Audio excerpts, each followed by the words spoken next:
Good afternoon, everyone. I am Elvis Stojko. Sorry I couldn't be there with you guys, but I got a chance to do an interview with Beauchamp, and I got a chance to talk a little bit about my experiences in life, my times at the Olympic Games, and some of the struggles that I've gone through.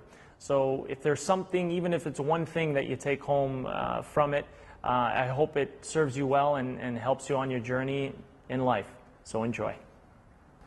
Elvis, I want to welcome you to Toronto Fire. Thank you for coming today. Thanks for having me. It's great to have you here and share some of your stories and experiences. And we want to start back with the Nagano at the Olympics. And I've seen the interviews and I've talked to you about, everybody's you're now famous hamstring injury, and how you felt after the Olympics and any possible post-Olympic depression you suffered from that, and how you dealt with that. Yeah, that was sort of where everything changed. I looked at my life before '98 and after '98. That was the line where I knew that something had happened. But interestingly enough, the 4 years after 1998, I had no idea I was going through depression. One of the reasons is, as an athlete and as someone that competes at a high level and had been at the top, is your strength can also become one of your biggest adversaries, and one of the things is your strength of mind. So the strength of mind is that you push through anything, but yet when you don't want to face something and something negative starts to creep in, it's just as strong as when something positive is there. So there's always a balance, whether it's a good or bad. There's a balance there. You know, the strength can work against you. And for many years, I was fighting this, this feeling within me that my belief system was shattered after '98, because my goal was to win. My goal was to be the best. Of course. And at that time, I thought that, my body let me down. And every year from that time, it never let me down. I competed at the '95 World Championships with an injury, and I retained my title. The doctor said I wouldn't be able to do it. I had wrecked my ankle at Nationals. I had 8 weeks before the Worlds. They said it's not possible, and I did it.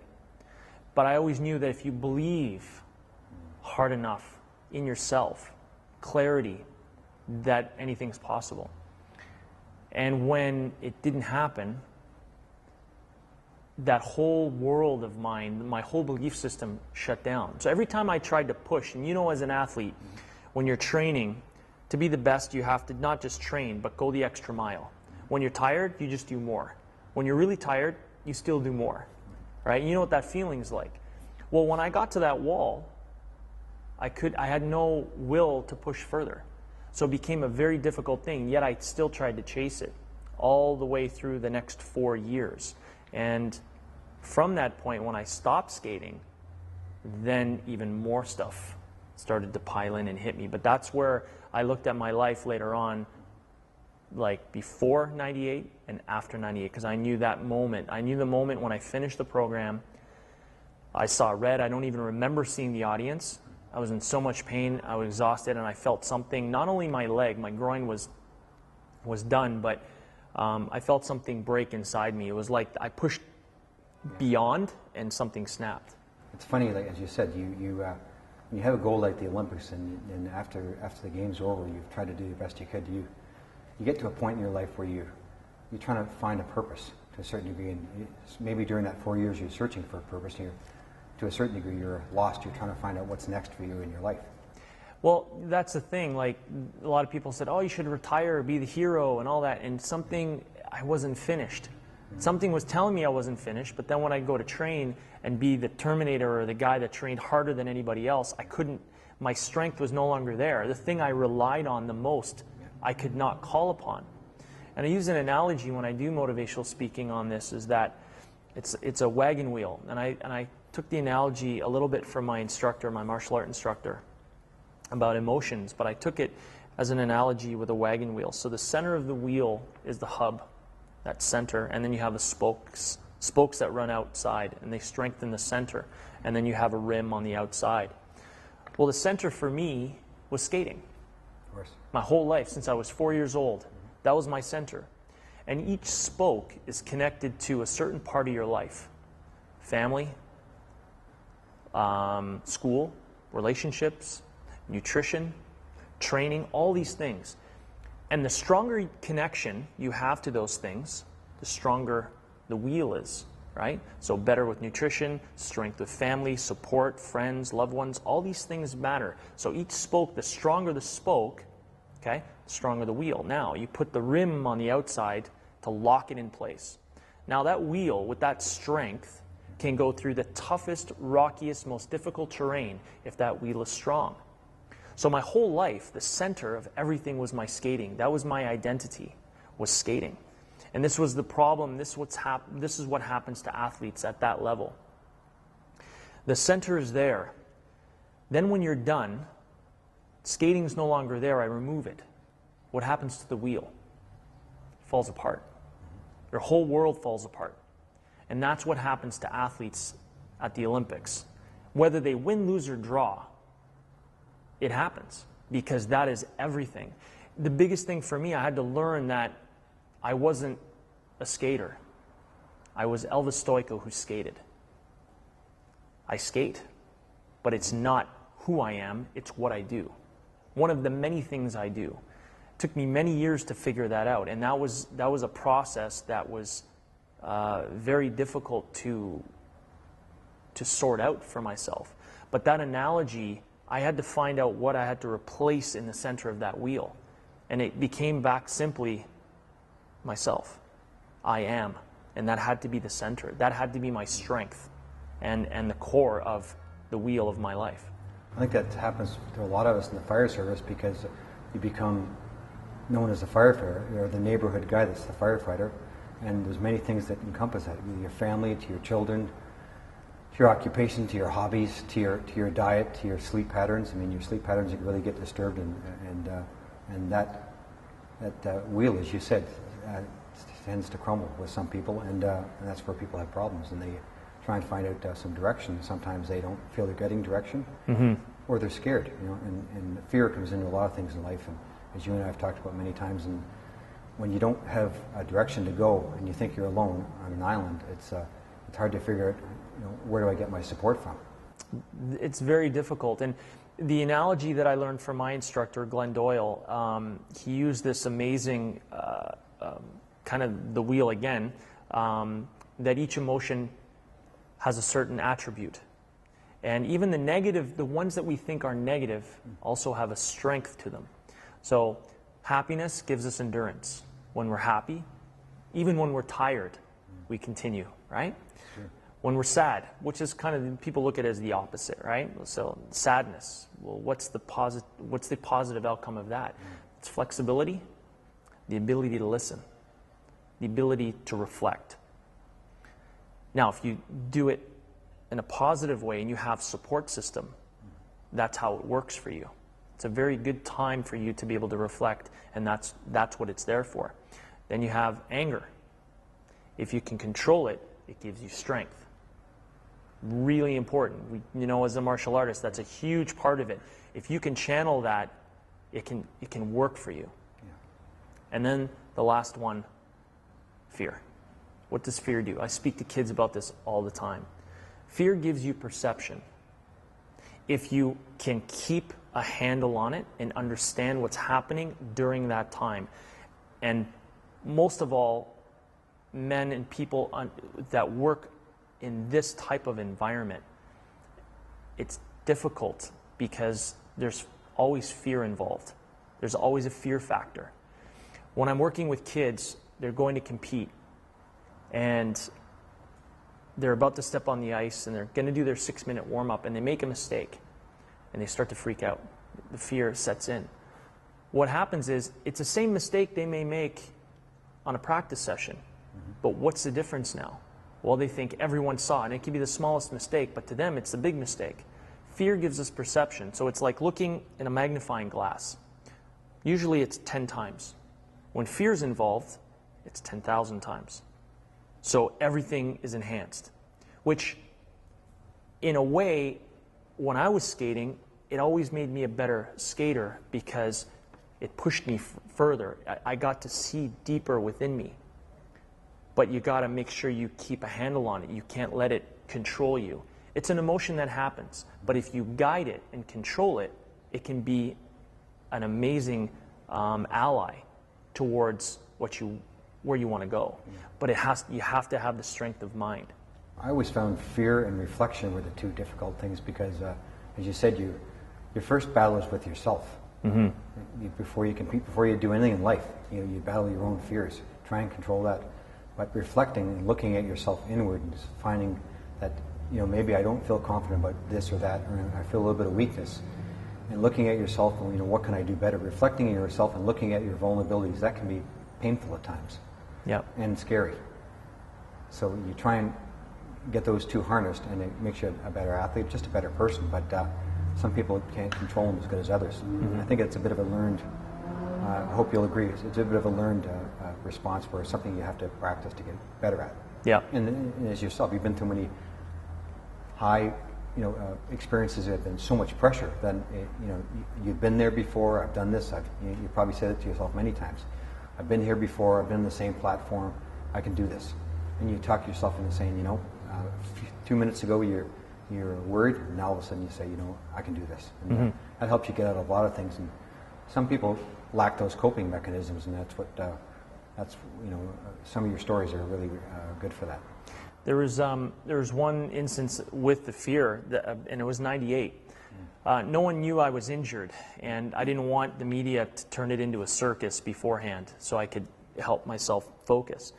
And we'd come down to a plan on how I was going to train for the last 3 days of this Olympic Games. And I remember in the hallway, I'd done my 6-minute warm-up, and it seemed pretty good. I came off, and now the moment of truth. I'm waiting for the skaters to go, and the next one to hear my name, I'm going out there. And I was in the hallway, and my coach had another skater from our team that he was looking after. So my choreographer, Ushi Kessler, was in the back hallway. And there was a very kind of a weird, very alone moment. Down the hallway, it was empty. And I was walking, and I could hear the crowd, and I knew, tons of friends and family and everyone in Canada got up at 5 o'clock in the morning to watch the short program, which was a Wednesday. And it was the first time in my life that I was absolutely, in fear. I didn't know what was going to happen. I didn't know if my body was going to hold out. I had no idea. And I went up to Ushi and I just told her. And they've always relied on me as the strength. Doug would say to my coach, would say to me, how is everything? I said, you know what? I'm a little off here, but don't worry, Doug, I got it covered. And she always saw that because I had that strength. But this time, what I learned many years later, that it wasn't the fact that I could keep it in that was the strength. The strength was being able to actually share it, to not worry about what another person thought. So I walked right up to Ushi and I looked at her. I said, I'm absolutely petrified. I've never been this scared in my life. And she looked at me. She goes, good. Now let's deal with it. Let's face it. Let's talk about it. I said, she goes, why are you scared? I said, I don't know what's going to happen. And she goes, I know. It's a pretty scary thing because you got to rely on your training. You've trained all this way up. And yeah, your leg may be sore. You may be in pain. And you've committed to this, and I know you can deal with the pain. You just got to trust what you did in the past. It's right at that cusp, the unknown. As a competitor, it's that unknown, right? It really is. And after I talked with her and kind of looked at that, because I'd never been in that type of situation to that extreme, going in as the world champion, everyone was expecting me to win. No one knew I was injured, and I was trying to keep it completely in the dark.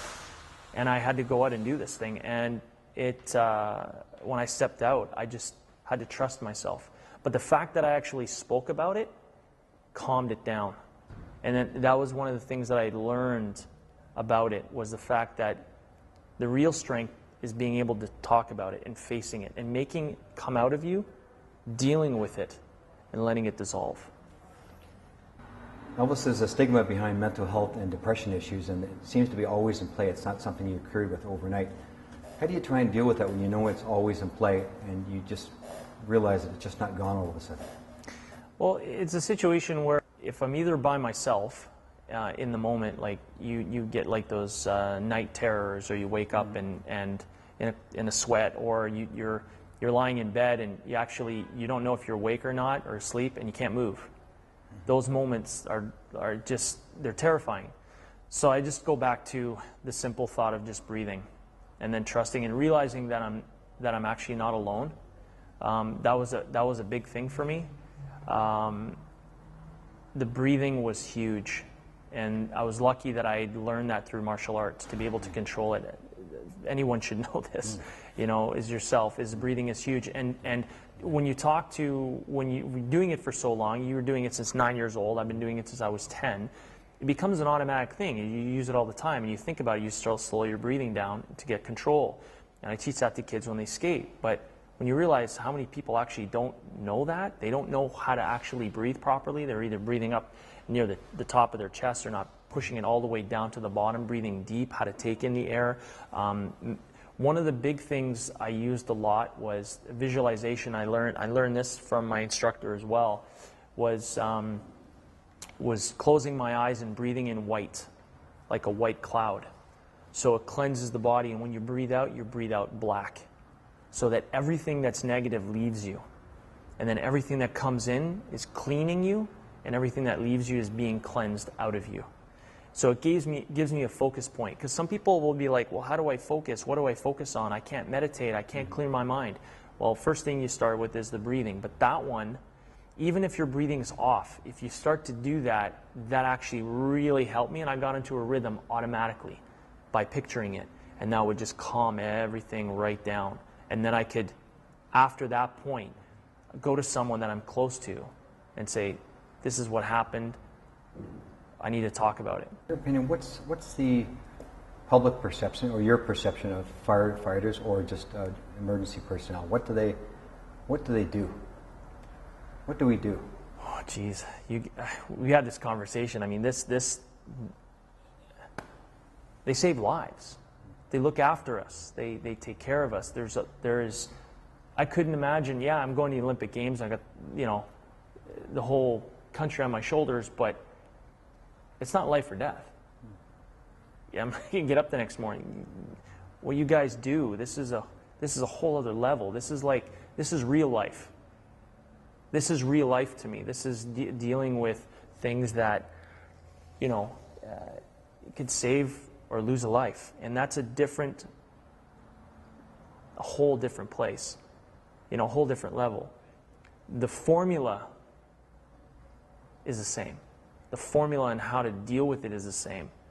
But I like I said before, I take my hat off to the people doing it, because it's a special type of person that is required to do it, because not everyone can do it. It's a place. It's being selfless. You're constantly putting your life on the line for others. That's a huge undertaking and weight that's there. That's always there. And that is the hard part of that job. The things we go through, the things we see, the experiences we deal. We just have to go back get off the next morning, and just go home and not necessarily forget about it, but just carry on with the rest of our lives. Yeah. That's what the average person doesn't understand. They just think it's they're watching City Pulse, and they just think it's you throw some water on the fire and then you go home. But it's the experiences when it comes to the real life drama. Those are the things that stay with you, and sometimes are tough to deal with. And when it comes to just dealing with them mentally, and those are the things that I think we all need help with. Mm-hmm. As an athlete, and the wagon wheel, putting everything into that, and my being in the center, the I am part, and was skating, and then I replaced it. My life fell apart, and had to find out what makes me tick. That's why I went to Mexico, to figure that out. I learned that from Mark Tewksbury, who was an Olympic champion, and he went through massive. Barcelona. Yeah, he won in Barcelona, and still he went through massive depression. He went down to Australia for a year and hid there for a year in anonymity to find who he was, to replace that void. It was a very scary place. He talked to us about it in the mid-90s, and that's where, that talk was really that one I'll always remember, because that's one of the ones that saved me, to know that it was okay to do what I had to do. I'd left my family. My parents had split up right after I stopped in 2002. I was going through it. It's like I didn't know what was happening to me. I remember I did an interview, and it was in Richmond Hill, and I basically announced my retirement. And I remember right after I sat up into the stands, all of a sudden I started to feel like ants under my skin, and I started to feel a panic attack, and I couldn't breathe, and I was like, what's happening? Because my subconscious knew what was going on, but my conscious mind was like, what's happening? And that's where it really began for me, where I started to have that, and I couldn't control it. And once I went through that process of learning what it was, it took a while to realize the answers. If you follow it and you trust yourself and talk about it to people, that's the biggest thing. I had spoke with my coach at the time, spoke with my best friend, and talked about it. Because I found, like I said, the strength is not keeping it in. That's not the strength. That is you blocking it from wanting to come out. It's just like the analogy of taking in the white and bringing out the black. It's the energy. So if we use that analogy, so whatever I've taken in through energetically through my eyes, or the people I've worked with, or my experiences, and you take the same analogy with what you guys do, you take in whatever negative visions and things that come in, it stays there. It's locked in there, and it's going to affect you. So it needs to be spoken, because the words are just the words, but the intent and the feeling that is connected to the words is the energy that is stuck there. It needs to be released, and it needs to be spoken and released until it's gone. That is the strength, to be able to not worry about what people you think of you. That's a huge thing that we had in skating, especially for me, because I wasn't a typical skater. I was a short, stocky guy. Back when people kind of knew about me, they always thought, "Are you a wrestler?" I was wearing a tracksuit going through the airport, and they thought, "Oh, you're on the national team. You must be a wrestler." I'm like, "No, I'm a figure skater." It was really funny. I didn't fit the mold. So worrying what other people thought was a huge thing in skating, and I grew up in front of millions of people from my teenage years all the way through, and what people thought, it was a big thing for me. So I was always worried about speaking and talking, and eventually I realized that the strength is being able to speak and not worry about the thoughts of others. Some people are going to support you no matter what, and some people are just going to not like it no matter what, regardless. The best thing to do is to just get it out, because your health is the most important. It really is. Yeah. Absolutely, hands down. We want to thank you. Today was just an incredible, all your insight and your life experience, and you certainly gave us some great sort of methods and techniques to try and combat some of the things we deal with on a regular basis here. And you're a real friend to Toronto Fire, and we thank you for that. Thank you. Thanks for the time, man.